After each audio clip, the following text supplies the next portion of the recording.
Hello বন্ধুরা, এই রাতটা এখন বাজে 11:30। আমার বর এসছে দোকান দিয়ে। এখন বলছে সিমাই খাবে। তাই সিমাই রান্না হচ্ছে। 1 কিলো দুধ নিয়ে এসছে।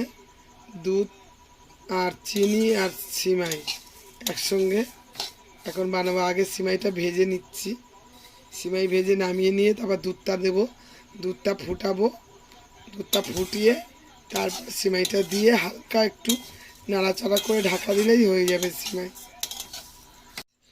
সিমাইটা দুধে দিয়ে দিয়েছি একদম, আর গ্যাসটা একদম আস্তে দিয়েছি। কেন?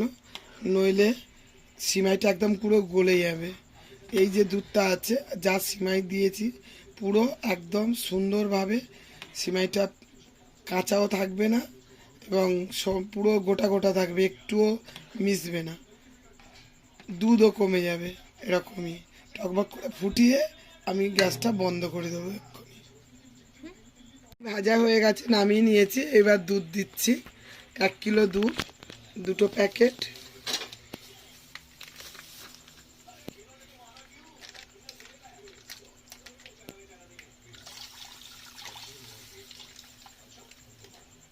দুধটা ভালো করে নেড়ে চেড়ে ভালো করে ফুটবে। টকবক করে ফুটলে দুধের একটু সেন্ট বেরোবে, তখন সিমাইটা দিয়ে ঢাকা দেব।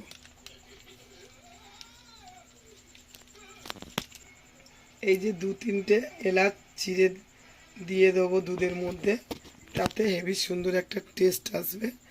এলাচের খুব সুন্দর সেন্ট আসবে। এবার দুধটা নাড়বো চাড়বো, দুধটা নাড়াচাড়া করবো। দুধটা ফুটে উঠলে তারপরে একটু সময় সেন্ট হলেই তখন আমি দেব। চিনি খেলে ক্ষতি, তাই জন্য বাতাসা দিয়ে বানাচ্ছি।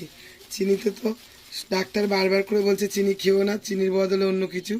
আরও গুড় হলে তো ভালো হতো, গুড় তো নেই, তাই চিনির বদলে বাতাসা দিয়ে দিচ্ছি আমরা।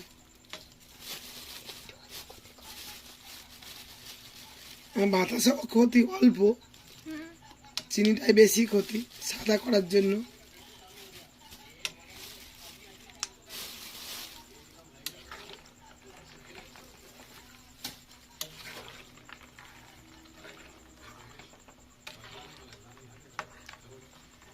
এক্ষুনি গলে যাবে বাতাসাটা। এই যে কমপ্লিট হয়ে গেছে। কত দুধ ছিল, দুধে এরকম দিয়ে দিলে কোনো কিছু লাগেনি, সুন্দরভাবে ঝরঝরে ঝরঝরে, একটু গায়ে গায়ে লাগেনি।